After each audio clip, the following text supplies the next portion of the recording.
Praise the Lord. கிறிஸ்துவில் பிரியமானவர்களே, இன்றைக்கும் உங்களை சந்திக்கிறதில் மிகுந்த மனமகிழ்ச்சி. ஆண்டவர் இன்றைக்கு இந்த செய்தியின் மூலமாக உங்களுக்கு மிகுந்த சமாதானத்தை, பன்மடங்கான சந்தோஷத்தை கொடுப்பார் என்று நான் விசுவாசிக்கிறேன். நாம் செய்திக்குள்ளே கடந்து போகலாம். இன்றைக்கு நாம் தியானிக்க எடுத்துக்கொண்டிருக்கும் வசனம் சங்கீத புத்தகத்திலிருந்து 90ஆம் அதிகாரம் 15ஆம் வசனம். தேவரீர் எங்களை சிறுமைப்படுத்தின நாட்களுக்கும் நாங்கள் துன்பத்தை கண்ட வருஷங்களுக்கும் சரியா எங்களை மகிழ்ச்சியாக்கும். சிறுமைப்படுத்தின நாட்களுக்கும் துன்பத்தை கண்ட வருஷங்களுக்கும் சரியா எங்களை மகிழ்ச்சியாக்கும் என்று இந்த வசனம் சொல்லுகிறது. ஒரு சகோதரர் வெளியூர்ல இருந்து எனக்கு ஃபோன் பண்ணுவார். அவருடைய நிலைமை என்னன்னாக்கா, அவருடைய தம்பி வியாதிப்பட்டு பல வருஷமா படுத்த படுக்கையா இருக்கிறாரு. அவரை கவனித்துக் கொள்வதற்காக இவர் திருமணம் செய்து கொள்ளாமல் தன்னுடைய வாழ்க்கையை அர்ப்பணிச்சிட்டார். சாக்ரிஃபைஸ் பண்ணிட்டு தன்னுடைய தம்பியை, படுத்த படுக்கையா இருக்கக்கூடிய தம்பியை அவர் தான் பராமரிச்சுட்டு வராரு. பல வருஷங்கள் ஆயிடுச்சு. அவருக்கு இருக்கக்கூடிய கேள்விகள் எல்லாம் இதுதான்: ஏன் என் தம்பிக்கு இப்படி நடக்கணும்? இது மாத்திரம் அவருக்கு நடக்கலைனாக்கா அவர் நல்லா இருந்திருப்பாரு. நான் கூட ஒரு கல்யாணம் பண்ணி குழந்தைகளை பெற்றெடுத்து ஒரு குடும்பமா சந்தோஷமா நான் இப்போ வாழ்ந்திருப்பேனே. ஏன் பிரதர் இப்படி நடந்துச்சு? நாங்கள் இழந்து போன இந்த வாழ்க்கையை, இந்த சந்தோஷத்தை யார் மீண்டுமா மீட்டு கொடுப்பாங்க? மறுபடியும் அந்த வாழ்க்கையை நாங்கள் வாழ முடியுமான்னு சொல்லி அவர் வேதனைப்படுவதை நாம் கேட்க முடிகிறது. நாமும் கூட நம்முடைய சந்தோஷத்தை, நாம் வாழ்ந்திருக்க வேண்டிய நாட்களையும் வருஷங்களையும் இழந்துட்டு அதற்கு பதிலாக அவமானத்தையும் துன்பத்தையும் ஒருவேளை அனுபவிச்சுட்டு இருக்கலாம். யார் இந்த நாட்களை நமக்கு மீட்டு கொடுக்க முடியும் என்ற கேள்விகளோடு கூட இருக்கலாம்.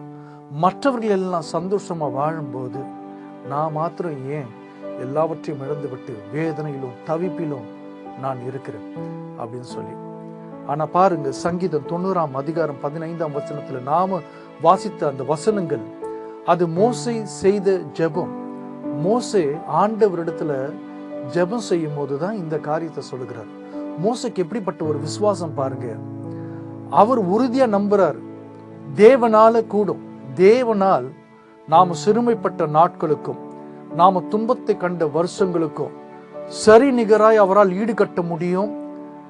அதற்குண்டான ஈடுகட்டுதலை கொடுப்பார். நாம் இழந்து போன சந்தோஷத்தை, நாம் அனுபவிக்க வேண்டிய மகிழ்ச்சியை அவரால் திருப்பி கொடுக்க முடியும் சொல்லி அவர் கான்பிடென்டா ஆண்டவர்கிட்ட ஜெபம் பண்றாரு.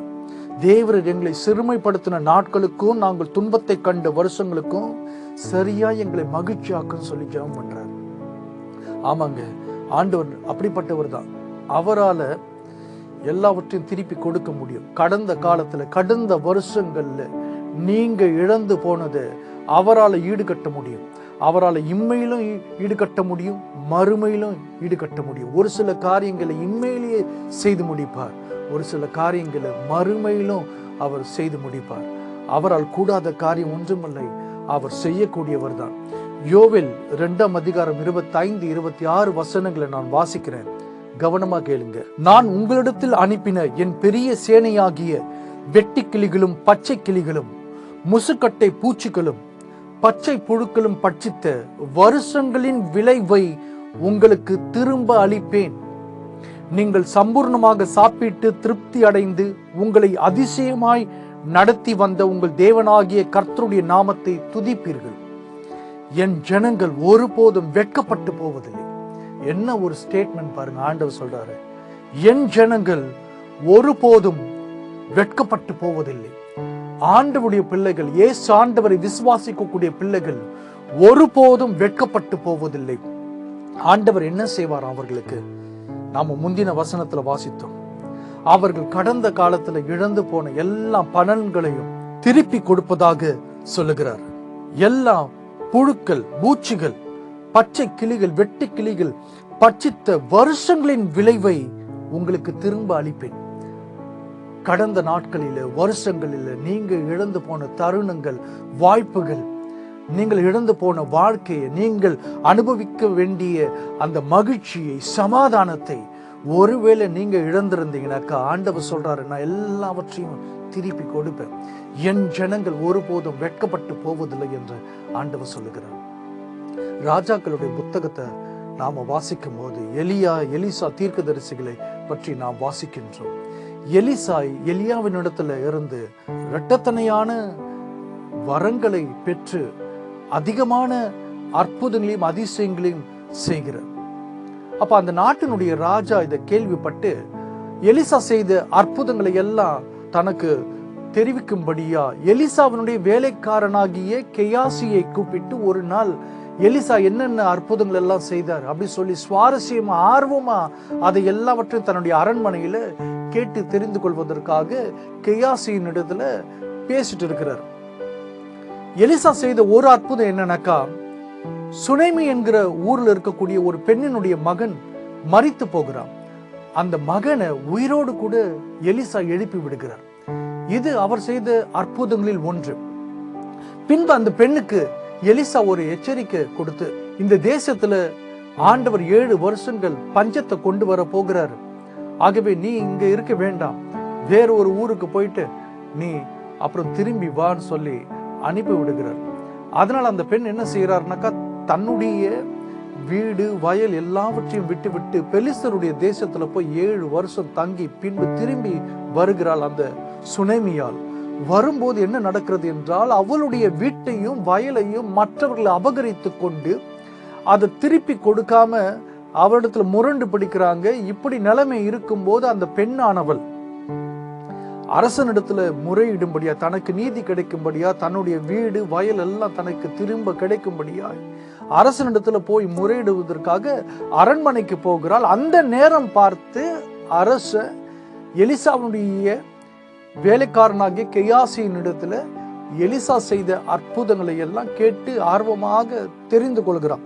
அப்ப என்ன நடந்தது என்பது நான் வாசிக்க போகிறேன். 2 ராஜாக்கள் 8ஆம் அதிகாரம் 1 முதல் 6 வரையிலான வசனங்களை நீங்க வாசித்தா நான் சொன்ன காரியங்கள் எல்லா பற்றியும் நீங்க படிக்க முடியும். நான் 5-6 வசனங்களை வாசிக்கிறேன்.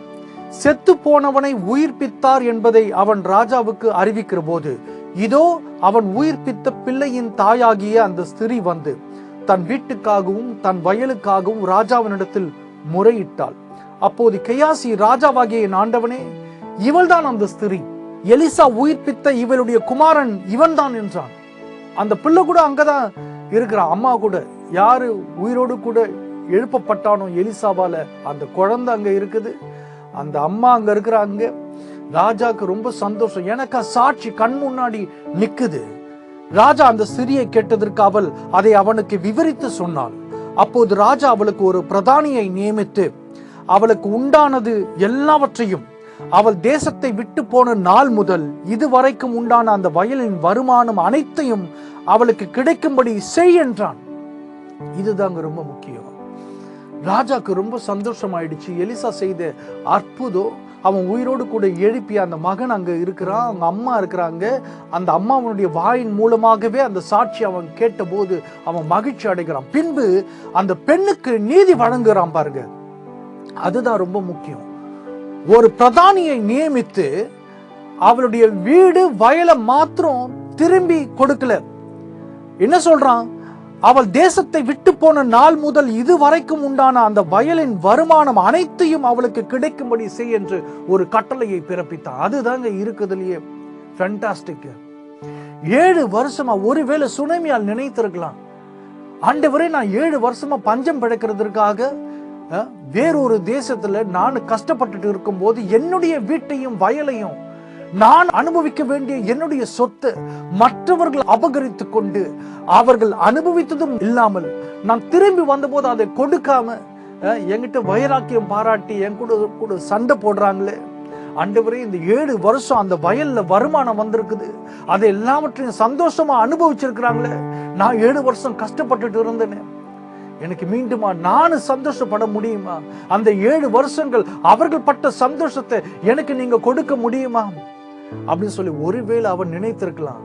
ஆண்டவர் என்ன செய்தார் பாருங்க. இந்த ராஜாவின் மூலமாக வயலையும் வீட்டையும் கூட திருப்பி கொடுக்கல, மாறாக அதற்கு மேலாக 7 வருஷமா அந்த வயல்ல வந்த எல்லா வருமானத்தையும் கூட சுனேமியாளுக்கு கொடுக்கும்படியாய் ஆண்டவர் ராஜாவின் மூலமாக சுனேமியாளை ஆசீர்வதித்தார்.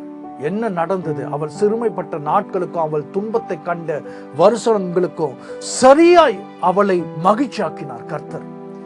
7 வருஷம் மற்றவர்கள் அவளுடைய சொத்தை, இவள் அனுபவித்திருக்க வேண்டிய அந்த சொத்தை, இவள் வாழ வேண்டிய அந்த வாழ்க்கையை மற்றவர்கள் பெற்றுக்கொண்டு வாழ்ந்த அந்த நாட்களுடைய சந்தோஷத்தை சுனேமியாளுக்கு தேவன் கொடுத்தாரு.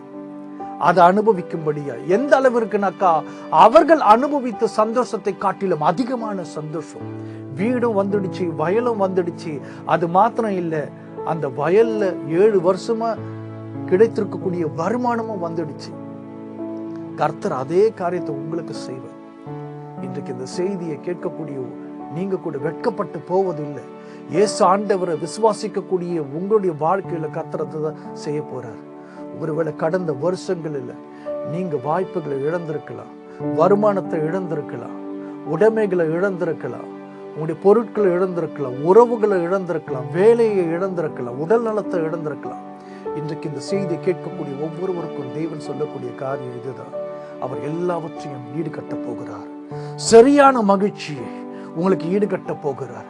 எந்த அளவிற்கு என்றால், உங்களுடைய உடைமைகளை, நீங்கள் அனுபவிக்க வேண்டிய வாழ்க்கையை, வாய்ப்புகளை மற்றவர்கள் பெற்றுக்கொண்டு எந்த அளவிற்கு சந்தோஷமாக வாழ்ந்தார்களோ அதைவிட அதிகமாக தேவன் உங்களுக்கு செய்ய போகிறார். காரணம், நீங்கள் இயேசு ஆண்டவருடைய பிள்ளைகள்.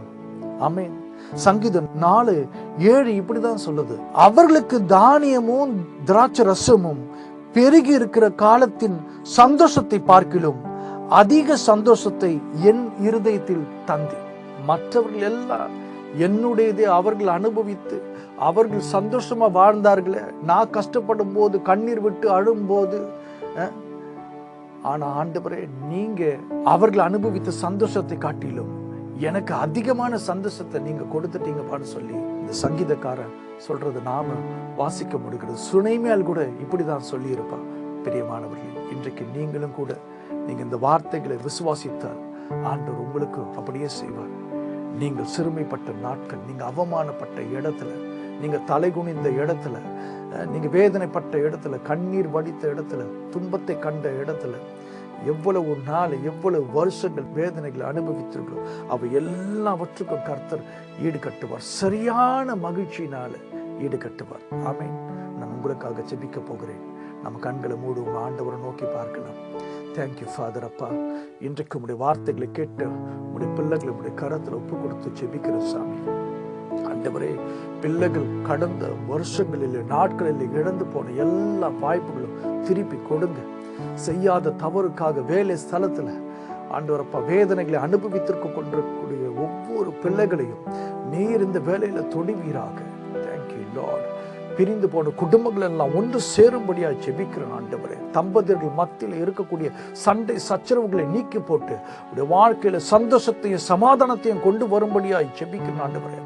பிள்ளைகளிடத்தில் இருந்து பறித்து கொள்ளப்பட்ட எல்லா சொத்துக்களும், பொருட்களும், உடைமைகளும் திருப்பி கொடுக்கப்படும்படியா ஜெபிக்கிறேன். இவர்களிடத்துல பணம் வாங்கினவர்கள், ஏமாற்ற நினைக்கக்கூடியவர்கள், நகைகளை வாங்கினவர்கள், ஏமாற்ற நினைக்கக்கூடியவர்கள், அவை எல்லாவற்றையும் திருப்பி கொடுக்கும்படியா ஜெபிக்கிறேன் சாமி. இவர்களுடைய சந்தோஷம் பரிபூர்ணமா இருக்கும்படியா தேங்க்யூ லார்ட். ஒரு அற்புதத்தை செய்யுங்கப்பா. மீண்டுமாக அவருடைய முகத்தில் ஆண்டவரப்பா சந்தோஷம் பிறக்கட்டும் ஆண்டவரே. சமாதான ஆண்டவரப்பா நுழையட்டும் அவருடைய வாழ்க்கையில் ஆண்டவரே.